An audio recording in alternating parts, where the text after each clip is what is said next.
Olá, eu sou o José Antônio Conte. Estou chegando agora aqui no seu canal legislativo com mais um Assembleia Entrevista. Recebendo aqui no estúdio o juiz Gilberto Schaefer, presidente da Júris, Associação dos Juízes do Estado do Rio Grande do Sul, e também presidente da União Gaúcha de Defesa da Previdência Social e Pública. Nós estamos num momento conturbado, em que a justiça está sendo chamada para as principais decisões do país. Que avaliação o senhor faz dessa conjuntura toda? Evidente que o juiz gaúcho é um juiz atento, o magistrado gaúcho está sempre atento ao que se passa e participa das grandes decisões.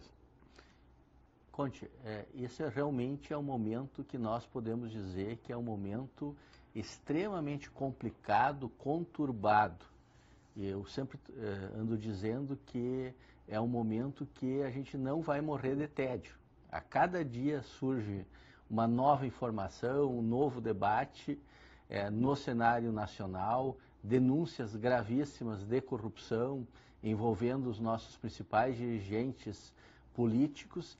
E o que é mais grave, isso vem em detrimento da própria tarefa importante, que é a tarefa política, que é a tarefa de apontar os destinos da nação. Então nós vemos com muito lamento tudo o que está ocorrendo, nós entendemos que os órgãos judiciais, que os órgãos institucionais devem funcionar e vêm funcionando a contento para que os fatos sejam devidamente apurados e mais do que tudo isso nesse momento, eu acho que nós precisamos recuperar a questão da ética na política, a questão da importância do voto, a questão dos debates dos projetos nacionais. Então, a gente está vendo de uma forma muito lamentável que no meio desta conturbada situação ainda se queiram tocar projetos sem discuti-los adequadamente com a população, para mostrar que o país está funcionando e que o país está a serviço de um modelo econômico. Nós temos que discutir isso. A economia não pode sobrepujar valores que são fundamentais às pessoas, à dignidade das pessoas, e nós temos que discutir quais os projetos que nós queremos para o país. Doutor Schaefer, o fato é que nós estamos tendo agora a grande oportunidade de passar o Brasil a limpo, né? Isto é uma oportunidade e tomara que nós aproveitemos essa oportunidade. Mas eu acho que nós temos uma tarefa que é importante nesse processo, que é a tarefa de depurar os partidos políticos, de fortalecer os partidos políticos, melhorar o sistema eleitoral e recuperar a credibilidade do eleitor. Como fazer isso? Eu confesso que a gente tem dificuldades em pensar isso, e isso é uma tarefa extremamente importante. E, por outro lado, nós temos que garantir com que as instituições políticas também funcionem, né? Então, nós temos esse grande desafio no cenário nacional, no cenário local aqui também, né? Realmente é uma situação que eu diria inusitada. Talvez se um ET estivesse passando aqui, tivesse passado um tempo, estivesse passando aqui, certamente não compreenderia o Brasil.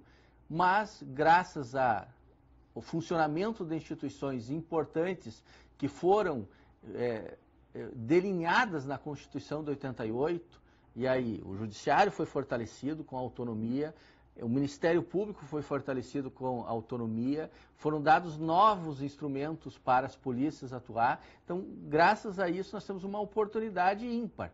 E mais, acho que é importante frisar isso, nós temos hoje fontes plurais de expressão do pensamento. É claro que nós não podemos tecer loas à mídia como se a mídia não tivesse interesse em todos esses debates e como se a mídia fosse totalmente aberta. Mas o importante é que nós temos condições de produzir um decisivo nesse momento. Na Júris se debate o tempo inteiro a questão nacional? Nós estamos debatendo, primeiro, porque importa para o Poder Judiciário esse debate. Nós estamos debatendo o próprio Poder Judiciário quando nós debatemos essa questão nacional e nós estamos muito preocupados, especialmente com duas reformas que retiram direitos conquistados duramente pelos brasileiros, que é a reforma da Previdência e a reforma trabalhista. São reformas que diminuem o poder de atuação da Justiça e que diminui aquilo que você levou anos para construir, que é a própria poupança pública para construir um futuro, para garantir um futuro previdenciário. Essas reformas, elas estão sendo feitas sem discutir, sem pensar em nenhum momento sobre como atender o direito dos cidadãos. A única questão é como melhorar o caixa do governo.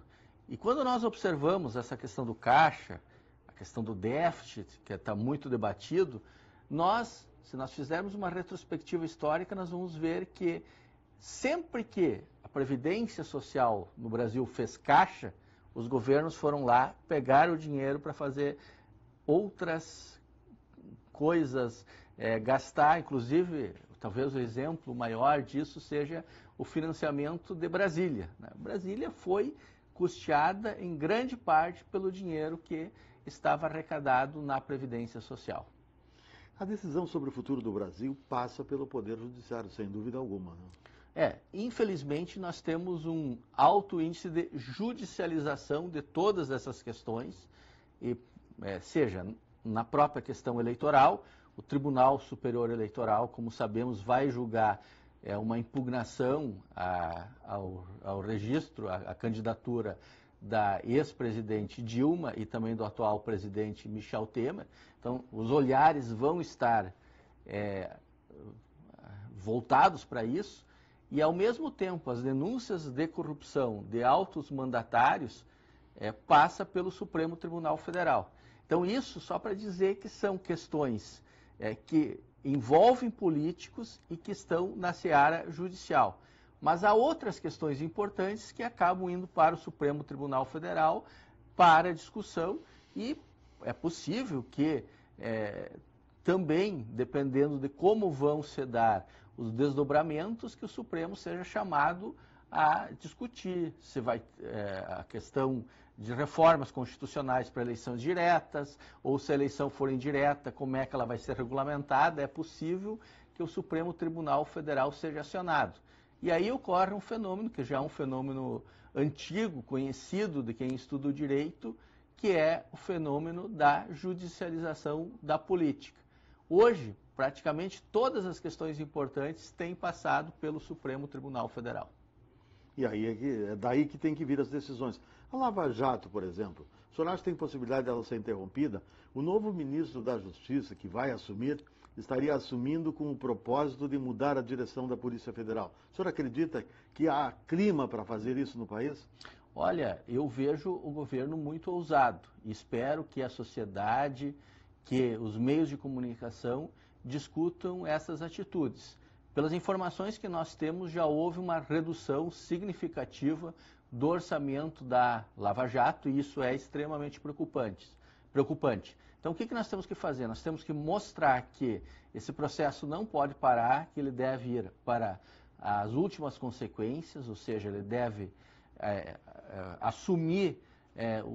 continuar assumindo o papel de fazer essa limpeza no Brasil e nós temos que pressionar para que não haja uma diminuição do papel da polícia, do papel do Ministério Público e das próprias instituições de justiça. Quando o senhor fala de governo ousado, o senhor não está querendo dizer assim um governo cara de pau, um governo que enfrenta o que é em nome dos seus objetivos? Eu diria que a pauta do governo hoje é sobreviver. E ele é ousado, quando eu falei a palavra ousado, é ousado no sentido de fazer buscar o que é possível para sobreviver. Em nome da sobrevivência. Em nome da sobrevivência. E eu lhe pergunto, como presidente da Ajures, se o senhor entende que tem futuro, consegue sobreviver o governo Temer? Eu tenho limitações institucionais, né, para falar sobre isso, mas eu vejo claramente que o governo Temer é um governo comprometido, que ele não tem condições de tocar o Brasil como o Brasil precisa ser tocado.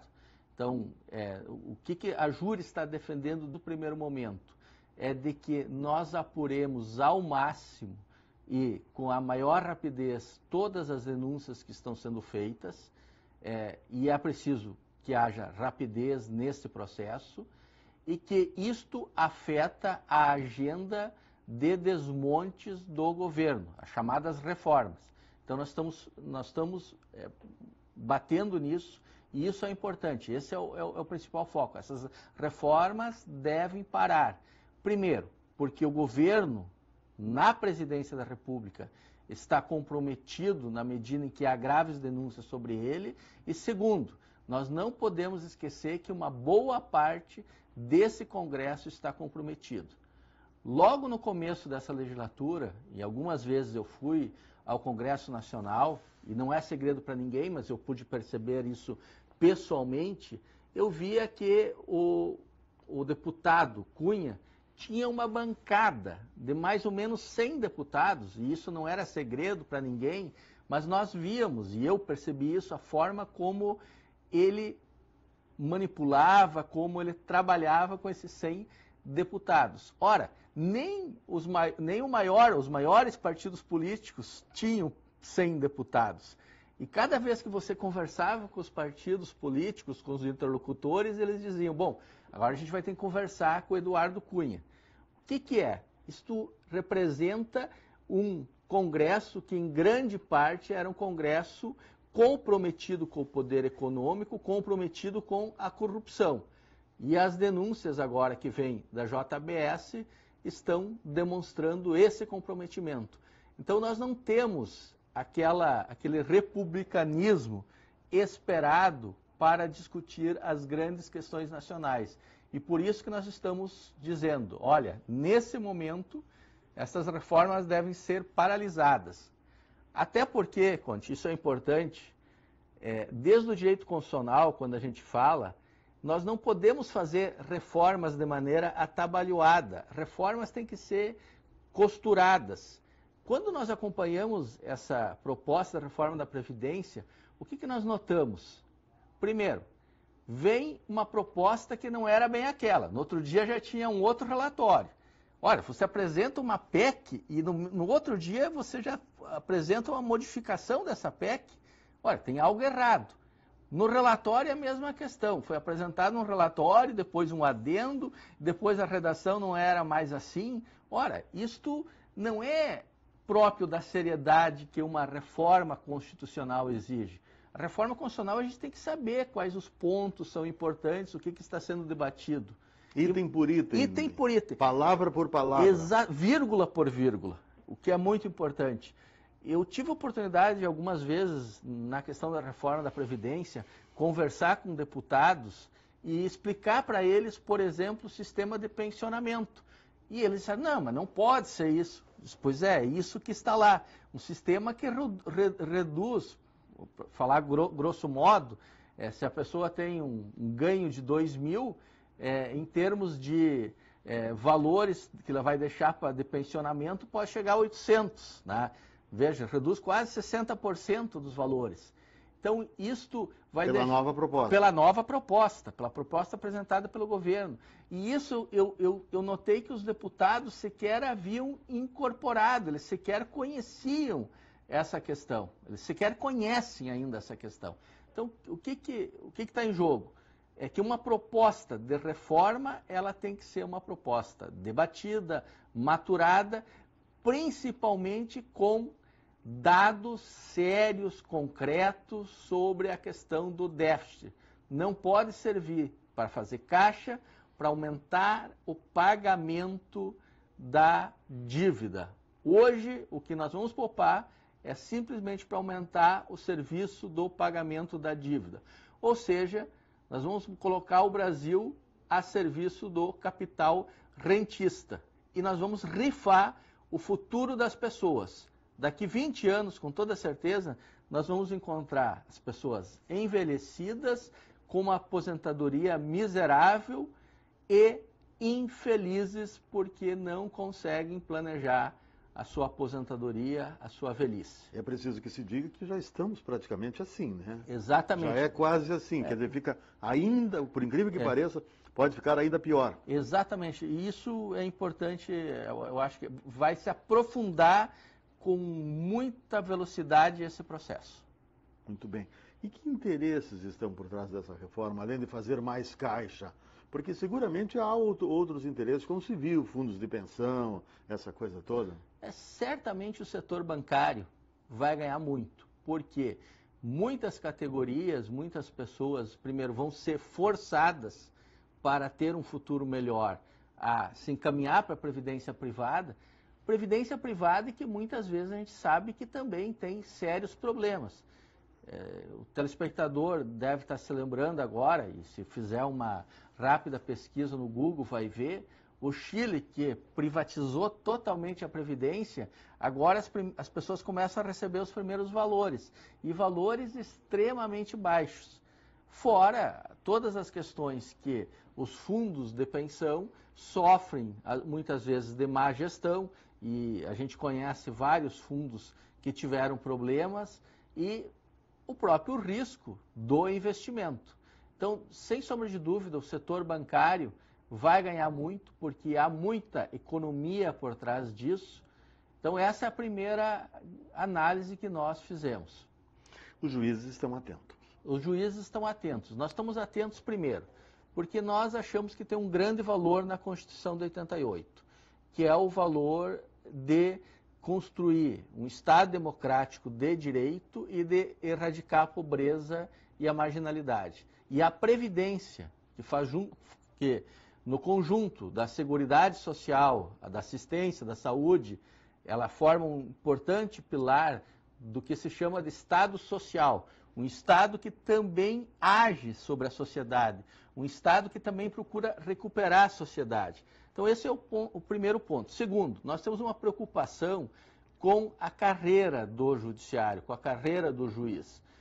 Quando nós estruturamos um sistema de previdência, esse sistema de previdência também garante a segurança para o juiz poder se aposentar no futuro de uma maneira condizente com as funções. Então, todas as carreiras de Estado hoje, elas vão enfrentar um grave problema com essas mudanças das regras da aposentadoria. O senhor falou carreiras de Estado, aí entra os servidores públicos, o servidor comum, que fez um concurso, sabendo, projetando que daqui 30, 35 anos ele poderia se aposentar com aquele salário que ganhava. Exatamente. Nós já temos uma modificação muito drástica nesse sistema, porque talvez aqui seja bom dar uma recuada. Nós temos 3 sistemas que estão vigorando concomitantemente nesse momento. O primeiro sistema até 2003, que é o sistema da paridade e integralidade. Quem entrou até 2003 pertence a esse sistema. Então, se garante a paridade, ou seja, o valor equivalente ao último salário que ele teve na carreira, o último subsídio que ele teve na carreira.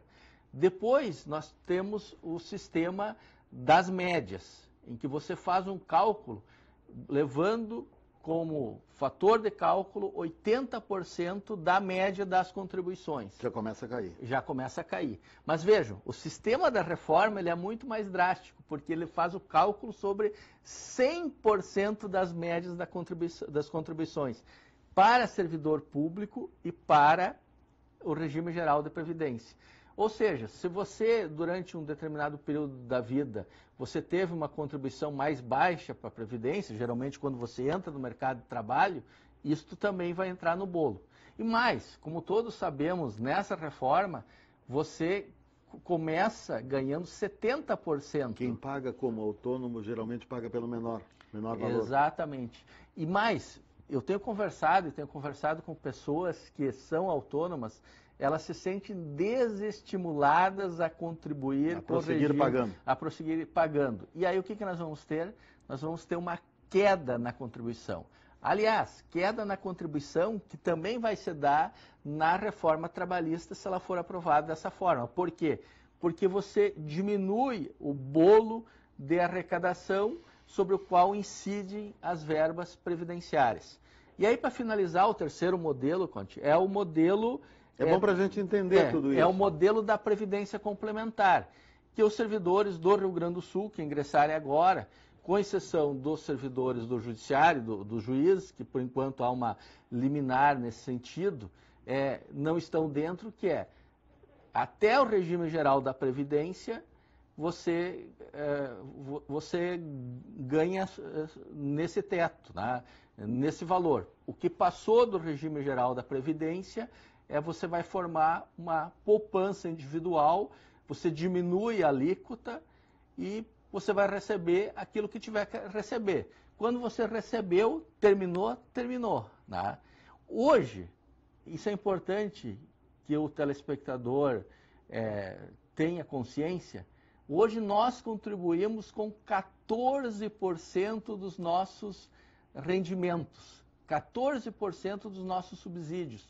Ora, isso é um valor extremo. O que o Rio está adotando agora, hein? O que o Rio está adotando agora, e que é injusto, que é confiscatório, que nós temos que existe uma discussão no Supremo.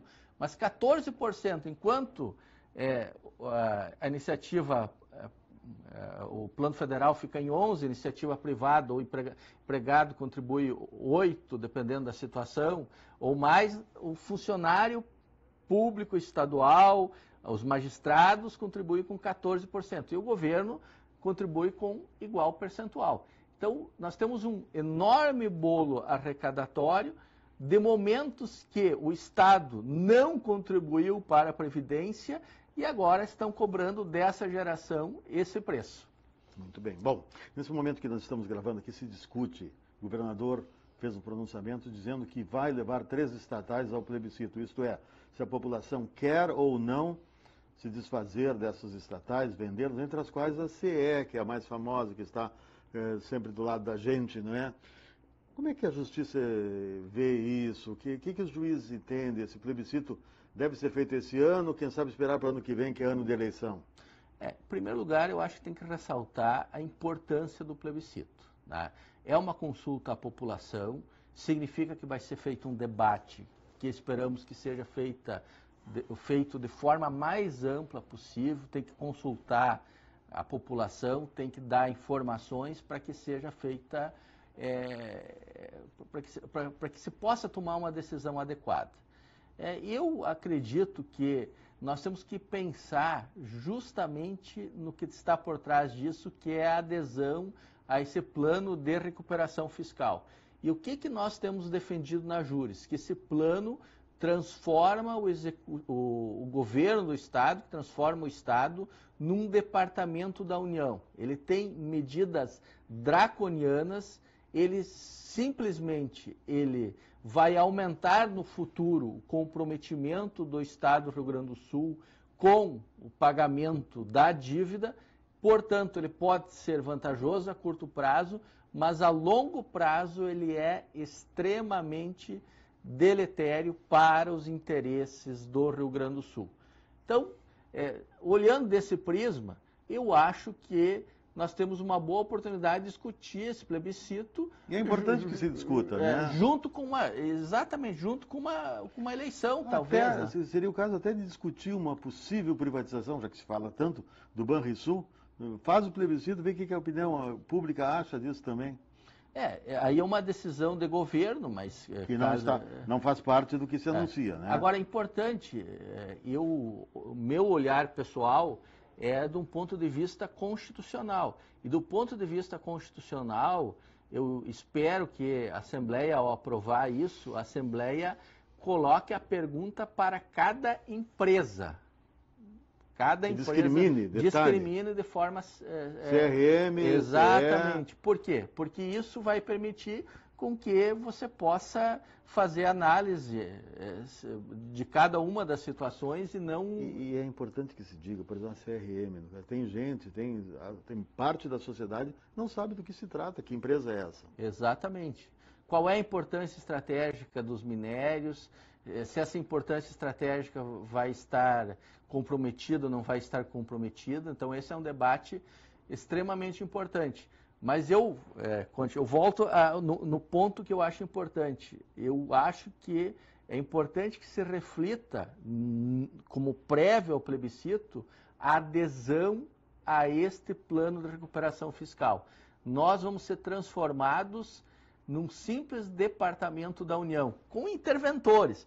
Nós estamos dizendo que isto é uma intervenção branca. Aquilo que a Constituição coloca regras muito claras, quando fala do processo de intervenção federal, nós vamos ter através de uma adesão voluntária. É quase que, eu diria, uma servidão voluntária. E eu acho que isso não é bom para o Rio Grande do Sul. Como foi com a lei do desarmamento, né? Como em outras propostas legislativas. Só que foi um referendo naquela época. Exatamente. Que é um pouco diferente. Né? O plebiscito ele é um momento extremamente importante para poder colocar essa discussão. Eu acho que o governo até perdeu tempo, o governo deveria ter colocado isso antes em discussão. Né? Agora, quando fez as eleições, as últimas eleições gerais não, né? Mas para os municípios. Prefeitos e vereadores. Prefeitos e vereadores, mas, enfim, eu acho que se tem uma oportunidade relevante para essa discussão. Mas, como eu disse, nós temos que discutir a adesão ao plano de recuperação fiscal. E fica aí esse chamamento, fica esse alerta. Juiz Gilberto Schaefer, presidente da Júris, nós queremos agradecer a sua presença aqui na Assembleia Entrevista. Esse espaço está à disposição. Com certeza voltaremos a estes assuntos e muitos outros mais. Né? Muito obrigado pelo convite e agradeço a TV Assembleia, que sempre tem sido uma televisão do pluralismo, como é a própria Assembleia Legislativa. Muito bem, e muito obrigado a você que nos acompanhou de novo no Assembleia Entrevista aqui no canal Legislativo. Fique com a gente, até breve.